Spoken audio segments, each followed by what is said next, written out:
Have you started your Steam Deck exclusive?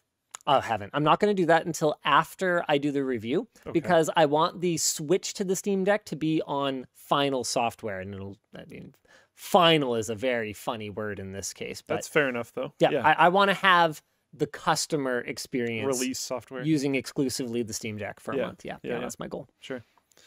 Because I was going to say, like, honestly, at certain prices, like, I have heard people that didn't know you were going to do that mention, like, a reasonable upgrade path might be buying a Steam Deck as my new computer. I know, right? Which is just crazy. But Sir Flufficus had a really good point here. The Steam Deck CAD files are a big deal. Valve released CAD files for the Steam Deck housing. You know, it's funny. I asked them for them prior to launch because we were considering working on a case before we found out that Valve was going to make their own case and just include it with it. So we're like, oh, okay, well, that's pointless.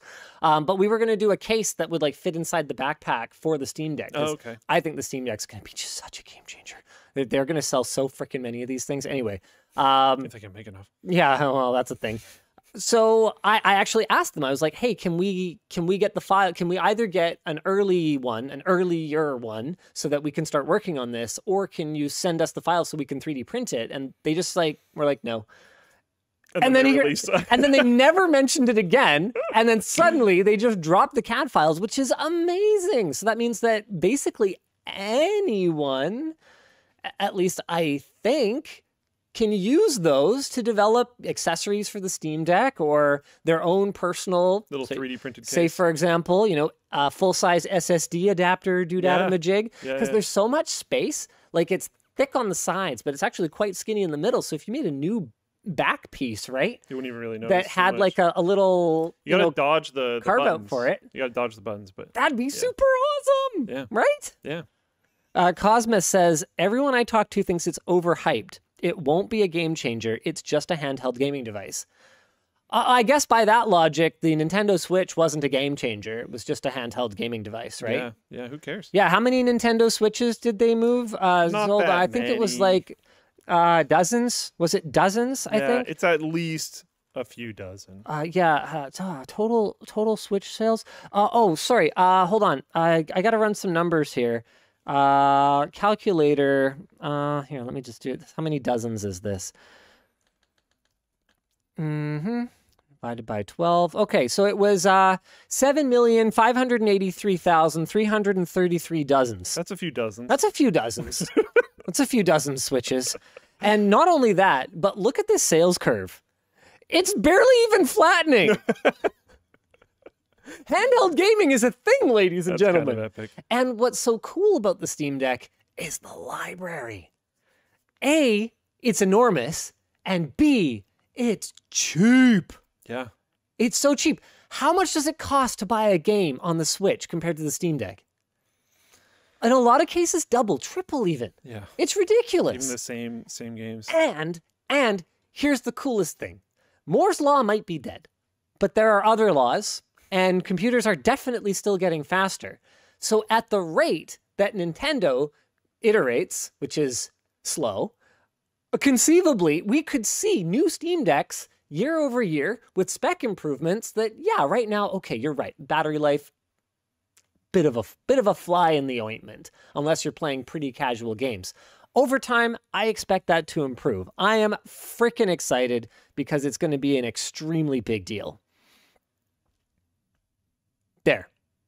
I've said it once again, and I'll probably say it again. Another person in chat brought up a really good point, too, is that you can buy a Steam Deck, and then you automatically, if you're a PC gamer, you automatically have a library of games for the new device. Now. You don't have to buy new games. That's right. They're already there. That's right. Very cool. Frickin' amazing. I don't necessarily think the Steam Deck is going to have the amount of sales that the Switch had. No. Because the Switch is more compatible with normies. Yes. I don't think they're going to move 91 million, but they will sure as heck move 1 million. And like the fact that people are strongly considering using them as computer replacers is like, that should tell you a lot. We'll see how well that works. It's so cool. Like, there's so many things that are great about it, right? Because, like, controller compatibility.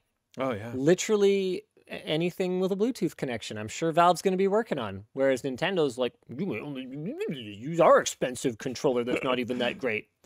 No, Nintendo. No. Bam. So, someone in chat was like, it doesn't have arms. That weird Switch game, that like weird boxing Switch game with the like spring arms. Okay. Yeah, true. Or a cardboard fishing rod. Probably shouldn't pick it up then. To be clear, I'm not down on the Switch.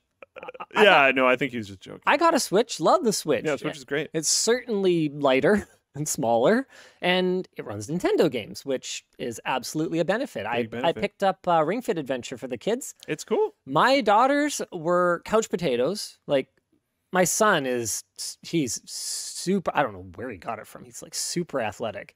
But my daughters are like, playing with their little horsies. Like, they don't really run. I guess would be my way of putting it. They are super into Ring Fit Adventure. Ring Fit's cool. And I'll go and I'll check on them. Hey, how you doing? I don't count Ring Fit Adventure as screen time because it actually does. Have you tried it? I own it. Oh, okay. Yeah, you go. Oh, yeah. Like, you go pretty good. It's pretty awesome. So that's one of the deals is that Ring Fit Adventure doesn't count as screen time. So if you ask to play video games, if it's Ring Fit Adventure, it's basically 100% chance, unless it's like bedtime, that I'm going to say yes. So they're super into it. And I'll go check on them. And it's like, oh, yeah, they're sweating. My daughters never sweat. It'll make you burn, dude. Yeah, it's good. Yeah. It's good. It's amazing. Yeah. The first time I tried it, I put it on like the maximum difficulty because it's like, oh, whatever. And by the time I was done, I was like, oh, okay. I might need to relax this down next time. Mm-hmm. But yeah, it's a cool game. I find the old Wii Sports to be more fun. Oh, yeah. Wii Sports was a blast. But I put so many hours in Wii Sports. Doesn't burn you anywhere near as much as Ring Fit does. Oh, not even close. Boxing got you pretty good. Yeah. Especially if you're like my son, who would play the boxing games like this and always beat me. It was so frustrating because the motion controls were so janky back then that there was like almost no actual strategy. It was just luck whether you would hit or not. Yeah. So annoying. Conrad says Ring Fit is still like $80. Otherwise, I would get it. But that's the Nintendo way. Yeah. I mean, Breath of the Wild is still like 60 Canadian dollars or something stupid like that. Yeah. The Ring Fit was really, really difficult to get a long time ago as well. I don't know if it still is or not, but